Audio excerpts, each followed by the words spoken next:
For anyone who doesn't know me, my name's John. I'm the founder and owner here at 5 by 5. Ollie, who are you? What do you do here?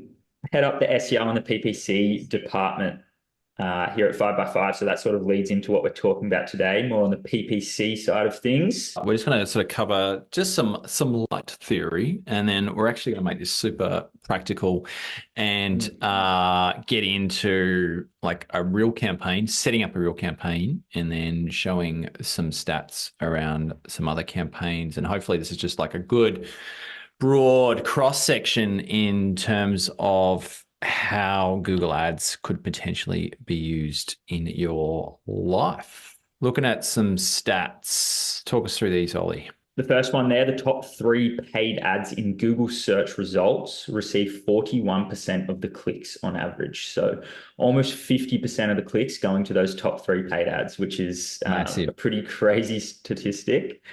This next one's probably the craziest though. So Google, and it's coming from Google, so we know that's a reputable source. They estimate that Google ads deliver an 800% return on investment. So obviously that's on average over a bunch of different industries and accounts. But basically, they estimate that every $1 invested gets $9 in return. That's wild, isn't it? Yeah. And obviously, like this is literally this one product is what makes Google the lion's share of its income. Mm. That's a big call to make, isn't it? Yeah. Massive. But like totally believable in terms of the campaigns that we're running and the Mhm. ROI that we see from just a really well optimized campaign. Yeah, absolutely. And without getting into too much depth before we do dive into it, but basically, yeah, just being able to target those bottom of funnel keywords and really those high converting keywords is what creates such a high return on investment. Hmm. And then finally, Uh, brand awareness. Yeah, so paid ads allow businesses to increase their brand awareness by as much as 33%. So that's another good Interesting. statistic. More of that top of Interesting. funnel stuff there. Where does Google Ads actually sit into a digital marketing strategy?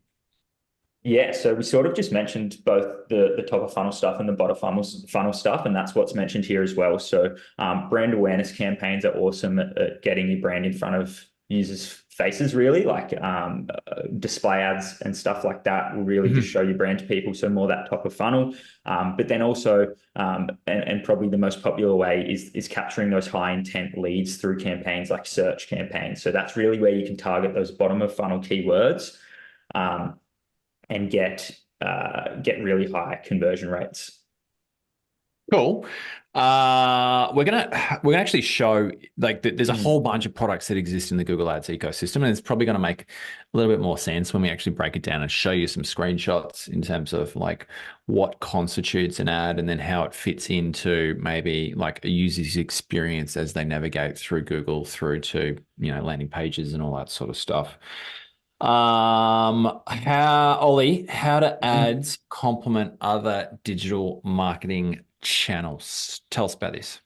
Yeah, well, like all digital marketing channels, it's awesome to sort of layer them in with each other. So Google Ads can target various stages of the customer journey, like we just mentioned. Coupled with other strategies, it just increases that overall digital marketing performance. So it can work hand in hand with things like SEO, so both from a search perspective, but Mhm. then also layering it in with things like email marketing, social media, and all the other types of digital marketing out there. And then it just makes an absolute powerhouse of a strategy. We like it a lot when you combine it with Yes. an SEO strategy. Like Yeah. it is you get some exceptional outcomes. We're going to actually show you some examples of that. Mm. So, like I'm sure everyone, as they've navigated through the internet, have come across these bits and pieces, but we're just going to sort of break down each one. Mm. So Ollie, let's just we'll talk about these because we actually got some Yeah. screenshots as well. So search, what does that do? Yeah. So and you probably just heard us touch on a couple of these, like search and display in the previous slides. So search is probably one of the more, especially for the industries we deal with, and probably a lot of people that are watching this webinar today. Search is the more popular campaign that you'll run from time to Yep. time. And basically that's where you're targeting what people are searching. So, and if you click to the next slide, it might be best to just show the Yeah, yeah, example yeah. straight away. So there's an example there. So someone searching web design Gold Coast, you can see 4 listings there, all sponsored listings. So they're all coming from Google Ads, and that's what we would call a search ad. Performance Max. Yeah, so Performance Max is a good one, and usually used with a bit more of a more mature account. So once you have a bit of data from a conversion perspective and stuff like that, because it runs on multiple different channels. So it will actually run on search, it'll run on display. You just give it a bunch of assets, and it really does a lot of the work for you. Local services, again, it might be good to show the example of that one just so you can see that Where are we? basically when you guys see the little map pack, when you search something like plumber near me or something like that. So here's an example here with web designer. So if you're searching on the map pack, you can see the 2 sponsored listings at the top. So they're really good for, like I said, local servicing businesses, your local plumbers, or even just someone targeting a location like you can see here. So web design Gold Coast. When people search web designer, we're coming up first, not only for the paid, but also organically as well. And that's where you can sort of just cover a search result and just have a lot of that real estate to really gain all the clicks and then therefore the conversions as well. Let me just scroll back. So we've got display, which is this example here. Do you want to just talk through this, mate? Yeah, so display come in a bunch of different ways. You can see one there, but basically on a lot of sites like news sites and any sites that really have the real estate for display ads to pop up on the side, that's where these display ads will pop up. A common strategy we use remarketing display ads, and that's where those, if you've ever been on like a website and then you leave the website and you notice these little display ads are following you around the internet, that's a common way people use display ads, and that's the retargeting ads. We got shopping, which is this example here. So more like product related stuff.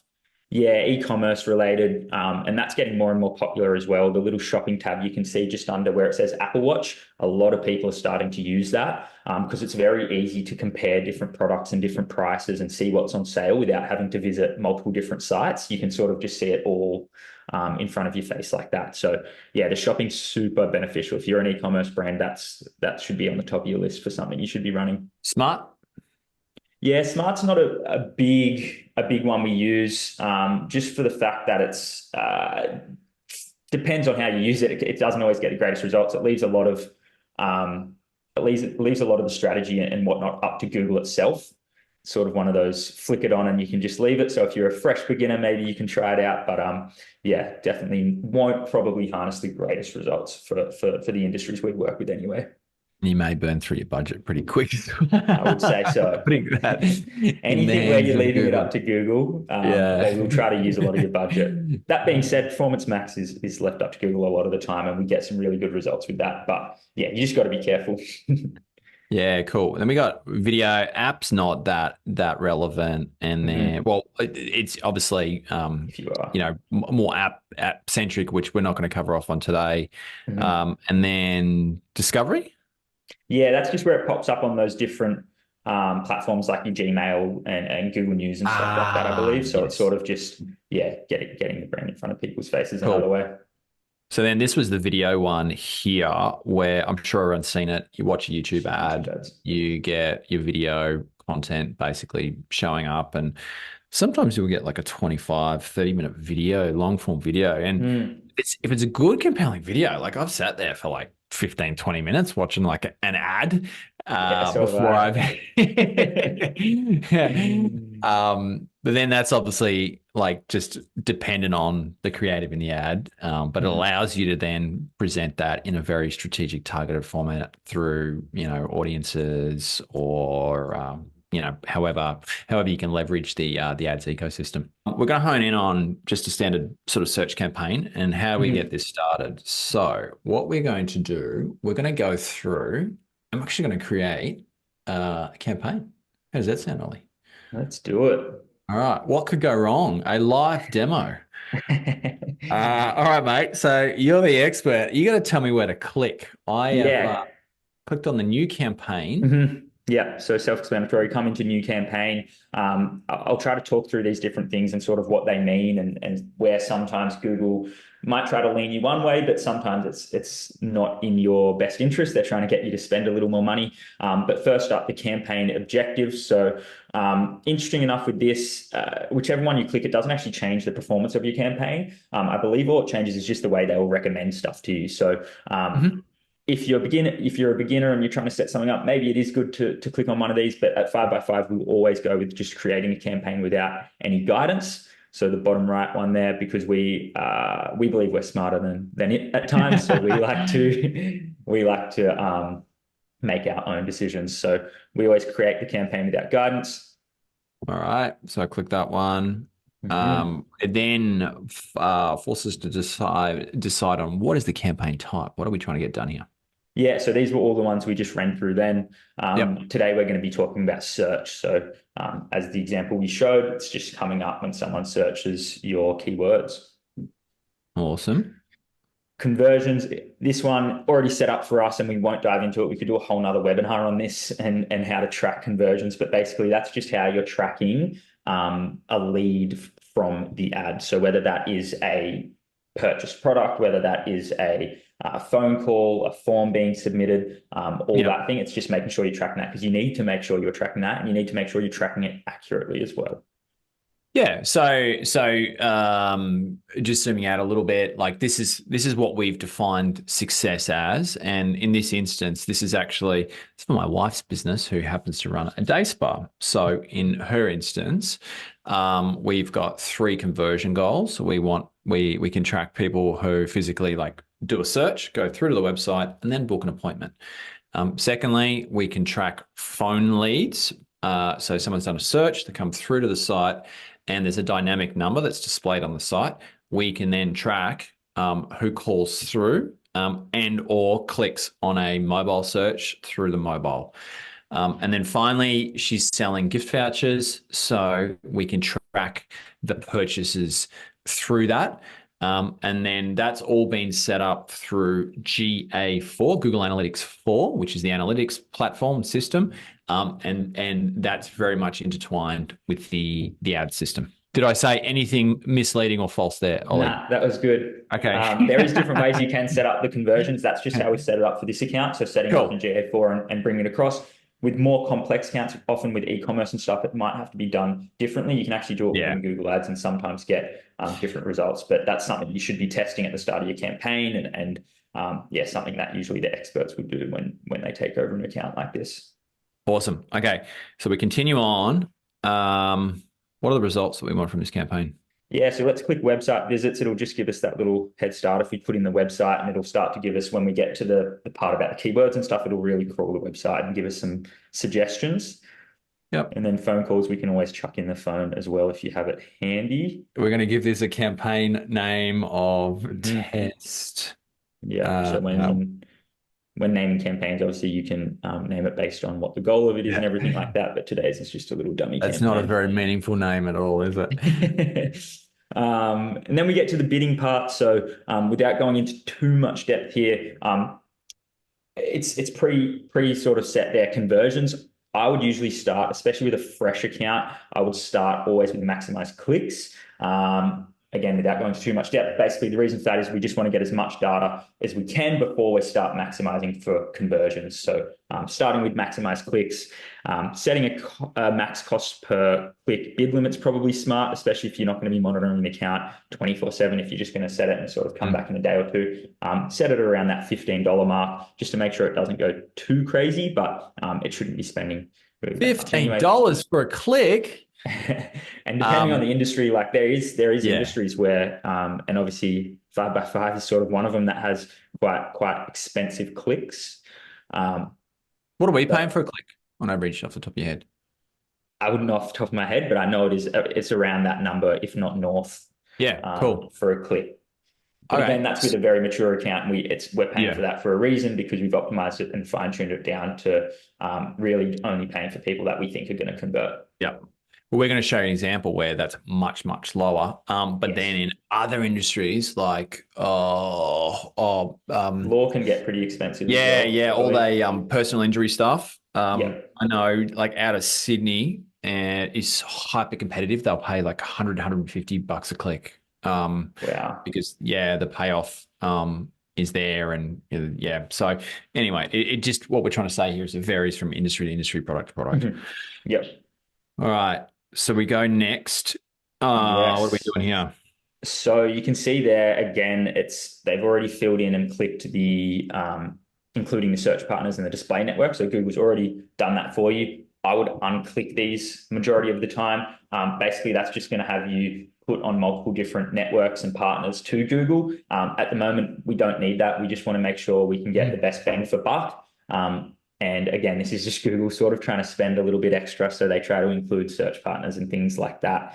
Yep. Later down the track with a more mature campaign, you can start to test these things and include it and see if it does increase your performance. But at the start, I'd always leave it unclicked. Okay. Location, we can get very, very granular around location. Yeah, so you can target right down to the postcode and everything like that. So this is the actual Yeah. postcode. You probably wouldn't Hmm. go that granular for us. Well, in my wife's specific business, it'd be like Gold Hmm. Coast wide, so we Yeah. can see that that's broadened the reach Yeah. And then significantly. just one little tip there as well. Although you are targeting the Gold Coast, sometimes it is good to separate via postcode, just for the fact that later down the track, you can actually see the different performance levels on each postcode. So at the moment, it'll just give us all the data on Gold Coast as a whole as one Yeah, thing. right. Once you separate by postcode and doing different things like that, and then you can turn it up and down like that as well. But at the moment, for the sake of this, let's just do Gold Coast. And then, yeah, what you've got hovering over there, always click that little location options like John's just done, because it'll have pre-ticked the presence or interest option, but we don't usually want that. The reason for that is it's even if people are just interested in the area you're targeting, like the Gold Coast, they can get our ads, which they're probably not going to convert if they're in Western Australia, but they've just been searching a bunch of stuff about the Gold Coast. We want Mhm. to make sure they're actually in the Gold Coast. Cool. Language is pretty straightforward. Like, Mhm. here in Australia, it's typically going to be English. But if you were targeting a specific audience and that audience identified their native language, then you can get specific around that. Mhm. Segments, probably do we gloss over this, mate, or Yeah, we just can a high just level gloss summary? over it. I guess it's just uh, you can add a bunch of audiences and again see the data based off these audiences. So if people from beauty and wellness that or beauty and personal care, if they start clicking on your ads and you've included that audience, it'll show that data for you. And you can click if you click the targeting option down the bottom, it'll narrow the reach of the campaign for the people you're choosing as well. So Hmm. not needed at the moment. We won't go into too much depth there, but there is opportunities there. And then getting down to automatically created assets, that can be of benefit sometimes. It's basically, we'll just use the landing page that we've given it and things to grab certain either like, yeah, images or words on the page and try to give you suggestions. But at the moment, we'll leave that off. So this next screen, you can sort of see, we didn't actually put those keywords in. It's literally just No. grabbed that based on the URL we've given it above. Yep. And to be fair, some of them aren't actually that bad, but then you will have a bunch in there that are pretty bad as well. So just be careful. Like Um, bar day. World Spa. I'm not sure what Yeah, World's. yeah, yeah. Like that's probably a good example of like what does that actually mean? Yeah.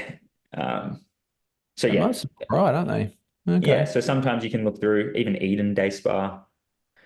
It's an Oh odd yeah. one in there, but yeah, Yeah, look yeah, yeah. through, use a bit of common sense, and make sure that yeah, it is sort of what you want. And this is where, and we'll touch on keyword research and having someone like an agency actually work on your keyword research to make sure they know what they're targeting, how much it's going to cost is very crucial here. But for the sake of this, we're just going to use what Google's given us. Yeah. And then this is really where you get into writing the ad copy. So again, usually you'd want this left up to someone knowing what they're doing so they can actually Mhm. write copy that. And when I say copy, I'm just referring to the headlines and the descriptions in the Google ads, in the search ads. So you want to leave that up to someone that really knows what they're doing, writing to make sure that they get the clicks, not only clicks, but the conversions as well. So Yeah. yeah, as John's done there, facials is one of the services at Earth and Skin. And you can see it'll actually show up the URL at the top there in Yep. the Just over example here. ad. And then same to the headlines. If you put in your keywords into the headlines, into descriptions, make sure you're writing these so they actually generate some urgency. Um, stand out against the other ads in the search results as well. So looking at what other ads are there, what can we do different to stand out? Can we provide an offer in the headline? Can we make sure we include our keywords, things like that? There you go. I'm just doing this on the fly. Gold Coast best facials. Yeah, I'm sure there is a much better headline that can be written there, but just demonstrating how you can yeah, preview. how it shows Um, up.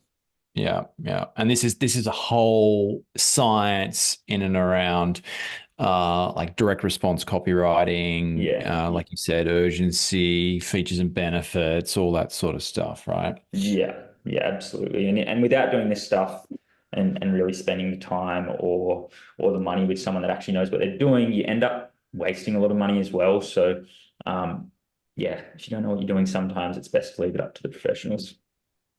So a whole bunch of configurations there. You put in your descriptions as well, which is usually what, 2 or 3 lines of text below the actual headline. Images where relevant. Mm-hmm. Yeah, so they'll pop up, especially I see them a lot more on mobile, but desktop still sometimes. Mm. They'll pop up on the right there of Yeah. the ad. Business Business name. name, Does that self-explanatory. ties into GMB? Is that right? No, so GMBs No. actually will be already be linked. So you can see how Right. it's popping up in the Madra bar there. It's already actually linked because we've used this account a bunch before. Yeah, business name just pops up the top. Business logo will just pop up to the left of your search ad as well. A whole bunch of configuration stuff Yeah, there's here. a bunch of different extensions, is what they call them. Basically, just add-ons you can have to your search ads. Yep. So this is probably like the final screen where we'll end this, but just showing, in the demo, but around budget. So talk to us about budget, Ollie, and what would be your recommendations here? Yeah, so again, Google's always going to have their recommended thing to do. As you can see, they're recommending it at about $20 a day. That's not necessarily the right way to go about it, depending on how much budget you have, depending on what other campaigns you're running. There's, again, a whole nother strategy behind that as well and how you distribute your budgets. But often I would, yeah, set a custom budget based on how much you can afford to spend. And then obviously that's a daily budget as well. So that's saying $15 a day, multiply that over a month, and then you have your monthly budget. Cool.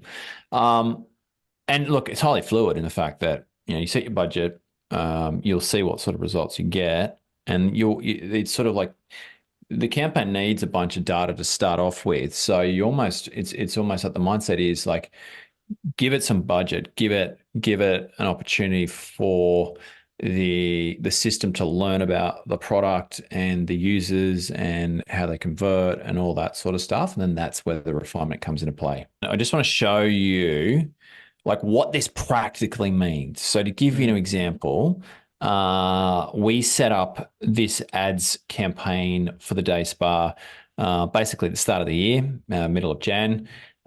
In that time, we have had just under 5,000 clicks at let's do what is it? Cost per click. What am I So that's clicking? the one on the right. Oh, sorry. Oh, cost per click. Sorry, we already had it there, Yeah. mate. What am I talking about?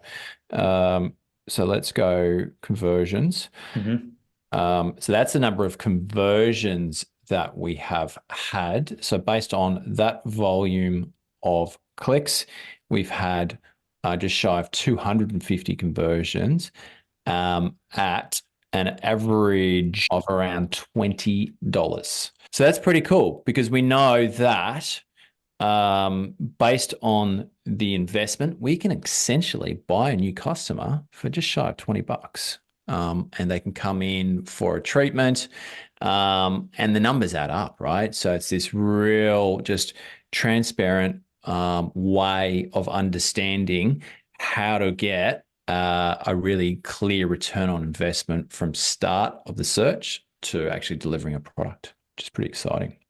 And the total cost on that is just shy of about 5K in the last 2 months, about 2.5K a month. We've just shown, in 10, 15 minutes how you can go and set up a campaign. Mm-hmm. Why would you potentially partner with an agency, Ollie? Yeah, I've sort of touched on a few things throughout actually going through and setting up the campaign, but we've got a few points down here as well. So first of all, to help actually define what success looks like. So from a conversion perspective, Working with an agency will actually let you know exactly what a lead is to your business, help them set it up correctly so you know you're tracking it accurately, because without that information, you're just wasting your money. Conducting keyword research to identify the best keywords and opportunities to target. Again, I touched on that earlier, but basically you can have a stab in the dark and assume what your customers are searching, but you'll never be able to actually know exactly what they're searching, all the different synonyms to what they're searching, and just the best And keywords and opportunities to target. yeah, and I think the cool thing there is like you're going to have especially if you're doing SEO already, you will have an intimate understanding as to what the keyword volumes look like for specific search phrases. Yeah, structuring and building campaigns just based on years of experience. So again, if you're a business owner and you're thinking about going into this yourself, at times that can be successful, but when you actually give it over to an agency that's done this with countless different industries, they've seen all this stuff before, they're going to save so much time and also just maximize the return on investment as well. Yep. And that sort of ties into the fourth point, which is around, just writing high converting ads with good, compelling copy. Yeah, yeah, and that's just that's a big talent in its own thing. Like being able to write copy that really drives that urgency and gets people to convert is a massive skill to have. So the ads is just one part of the puzzle. You're actually, when someone clicks, they land on your website in theory or a landing page. You need to make sure that then that's not the blockage. So there's a whole science in and around having a high converting landing page that ultimately encourages someone to raise their hand and get in touch as well. So you look at it very much as an integrated approach to. Yeah, and that's a common one I find that probably people are missing out on, is really creating those landing pages that match up with, not only match up with the ad, but are driven to drive, are built to drive conversions as well. And that's something, for example, at 5x5, we actually have the developers, we have the designers, and we can build these pages out. So not only are we experts in the ads, but then building the pages out and being able to have those landing pages that drive conversions is such a crucial step. Cool. And then just literally interpreting the vast reams of data and understanding what little tweaks and iterations are actually going to get the best result. So that's just that ongoing refinement process. Ultimately, last point, Ollie. Yeah, so saving you from wasting your precious ad spend and ultimately getting better results for you. So that's the goal of working with an agency. You need to make sure that's happening as well. So it should be results driven. And yeah, like I said, save ad spend and also just save time. Yep. So shameless plug on our services, but I feel like it's important points to make, and that's exactly why people like us exist in the world, for these exact reasons. And there are many ways to be right. So that's the value, I guess, that an agency would add in there. Hopefully this has been helpful, everyone. I want to give you my sort of key takeaways and parting shots on this. This is like how we've grown our business, is off the back of SEO and also layering in pay-per-click. The combo on that is just so powerful. And they both just work hand in hand to make sure that we've got all bases covered from a lead gen perspective. This is sort of getting a little bit into the weeds, but we sort of touched on it with those, comment around the landing pages. So Google Ads will actually go and look at the landing page that you're driving the traffic to, and it'll give you like a quality score. So if it visually looks poor, if the copy's poor, if there's a whole bunch of broken stuff or whatever, the quality score is going to come down, which in turn will affect your ability to display ads in their ecosystem. So that's sort of what that means there in a very simplistic perspective. And then finally, if in doubt, leave it to the experts. Like, what's the value of your time to figure this out? What about you, Ollie? Cool. So parting shots. Google Ads is such a powerful digital marketing tool. It can generate such crazy results if used correctly. So yeah, don't waste time and jump onto it. Google also makes a lot of money off running Google Ads, like you mentioned earlier, John. That's where majority of their revenue comes from. So they therefore want to make it more popular. So they invest so much time and energy into making sure this is going to keep working, going to keep getting people good results. Which can be a win-win as well. So yeah, don't leave it too late. And then a good comparison as to sort of where Google's been moving and how much they want to push Google Ads and make sure people are using it. This is an old search engines results page on the left there. You can see the ads, if anyone remembers, used to be highlighted in yellow. It was very obvious that they were ads. They would only take up a very small part of the results page as well. And then 2024 on the right there, you can just see how much of the results page the sponsored ads take up. And then, like you said earlier, they're starting to just blend in as well. Sometimes you can't really tell the difference between if it's sponsored or not. It's not highlighted yellow anymore. So basically, it's just showing that Google wants to keep pushing paid ads and make sure they're getting clicks. Jenna's said, for service-based businesses, would you say it's more ideal to have a single website page that outlines your services or multiple pages for individual services offered? Ollie, this is an exceptional question. Great question. For both PPC, so for both Google Ads and SEO, I would highly recommend to have multiple pages. So make sure that each page has the single service on it. If you're grouping services onto one page from an SEO perspective, it can be not great. It confuses the search engine and users as well. If someone's coming to a service page to get massages, but they see a bunch of stuff on this other service that you provide, it's just gonna mess it up. And that's the way Google looks at it as well. It's really like one page, one intent. And that one point is why SEO and pay-per-click go together so nicely, because ultimately that's the SEO strategy, where it's like you want a page about a very specific topic, service, subject matter. And same goes with your ad. The ad, the copy, the ad group should also be aligned to that very specific topic, service, whatever.